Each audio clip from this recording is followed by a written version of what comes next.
How many lovers have you made today? Chapter 17, Part 2. So, what have you been up to? Sweetie Belle asks Spike.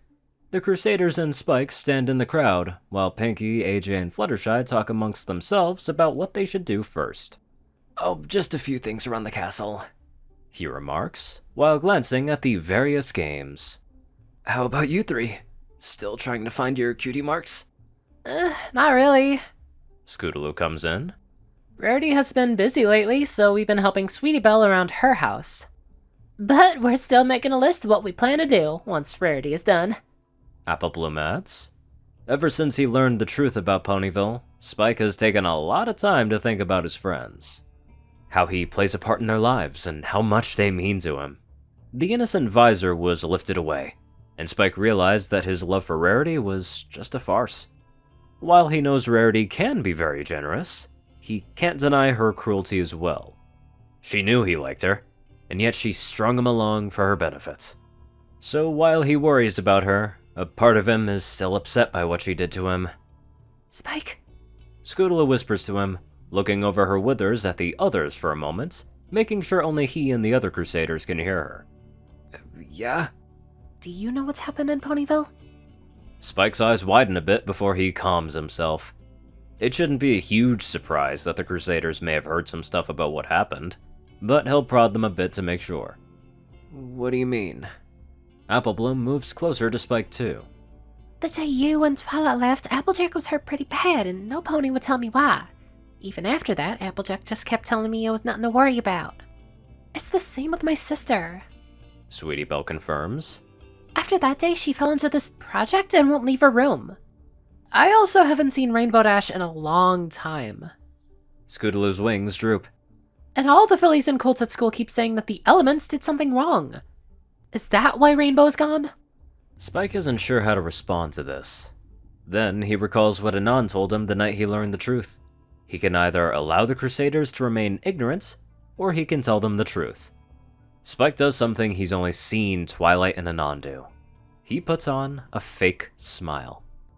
Oh, that stuff, it's nothing. We've just got a lot of stuff to do for the princess.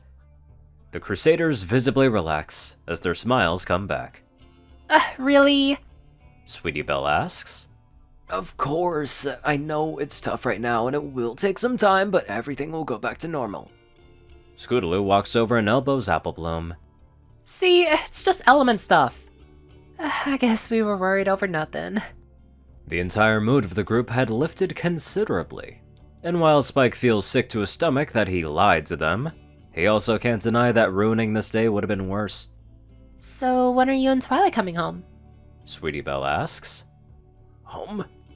Yeah, to the library. Scootaloo comes in. Despite the churning in his stomach, Spike continues to smile. Oh, Twilight and I are still busy with a few things, but I'm sure we'll be back home in no time. Everyone here is filled with laughter and cheer. There are so many things to do that it's enough to make a pony's head spin. While there is so much happiness all around, Pinkie can only focus on Spike. A shiver ran up her spine as he gives the Crusaders a smile that reminds her of Anon when he's hiding his emotions. She couldn't help but hear their conversation, but she didn't expect to see this. Maybe we should get the girls worn out before eating? AJ puts her 2 cents in. That may be the best idea. Then after, we can head over to the main events. Fluttershy adds. Still, what should we do first? There's so much to choose from. What do you think, Pinkie? Pinkie breaks from her thoughts as she looks over at Fluttershy and AJ. Well, why not something we're familiar with first? Pinkie points over to a bobbing for apples stand where plenty of ponies are giving their all to grab one. Well, a small snack couldn't hurt. AJ nods in agreement. Sounds good to me. Fluttershy walks over to the Crusaders and Spike. Let's try bobbing for apples first.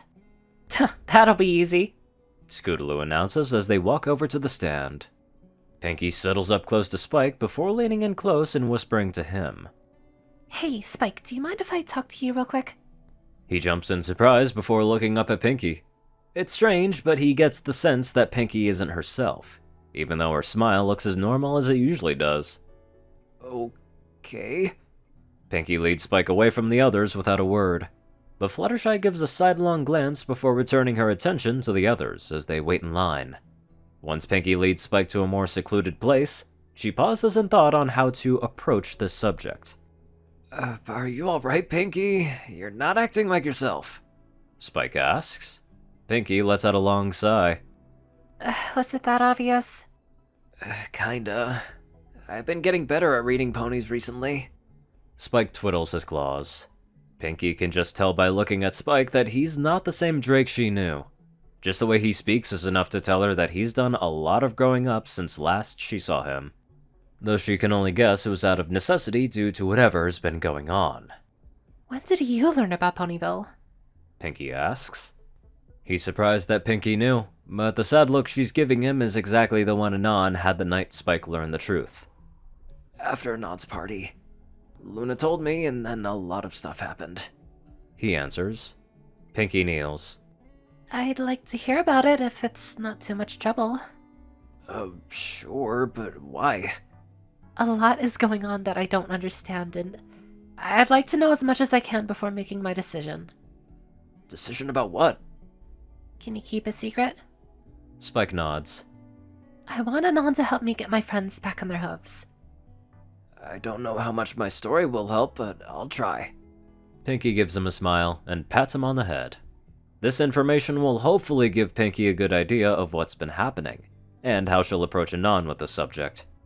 After learning that Anon is dating the princess, Pinkie is hesitant in adding more pressure to him.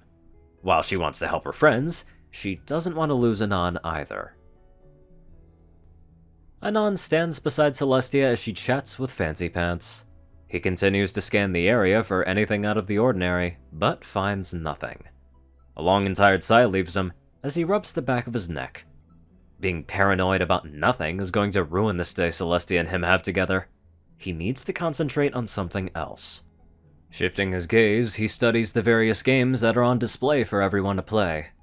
A lot of the games look similar to the ones from Earth, but have been modified for ponies to use. Though what catches his attention is the Griffin-ran games. These are the same as the ones from Earth, most likely because they can use their talents like hands. You look nervous. Anon jumps as he finds Spitfire standing beside him. He can't help the smile on his face. Hey, it's been a while. The life of a Wonderbolt is difficult. Spitfire gives a fake sob. Day in and day out, I was forced to train for today. She looks up at Anon with a grin. Or something like that. I take it you'll be judging the contestants? Yeah, pretty much. I have an aerial dance before the start of the flying event, but after that, I'll be monitoring any potential talent to recruit. Anon's brow raises. Aerial dance? Oh yeah, this is your first festival. It's a dance in the sky without magic. It shows how much power and control a Pegasus needs in their wings to keep them perfectly leveled in the sky. This year, it's my turn.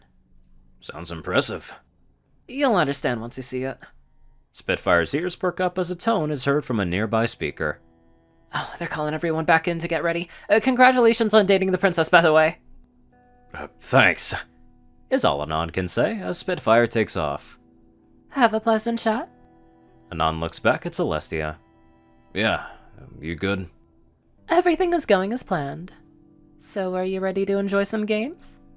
Oh, of course. Anon leads the way towards the games, feeling a lot better after having talked to Spitfire. Maybe his nerves were all for nothing. I'm very curious, do you think Anon is like the protagonist or antagonist in this? Anywho, let's get on to our protagonists of donators. Top donators: Jessie Smith, Star630, BadassWaffle, Onlyonething, Ceru, Orion, and Caladis. Matchvic, Jock, Luciisu, Darkside, Rayden, Runescythe, Will, Twinkie, Luigi, Chancellor, Crust, Big Smoke, Murder Princess, Little Mighty, Solar Symphony, and many more amazing people. Thank you all so much for watching this video and live life to the fullest.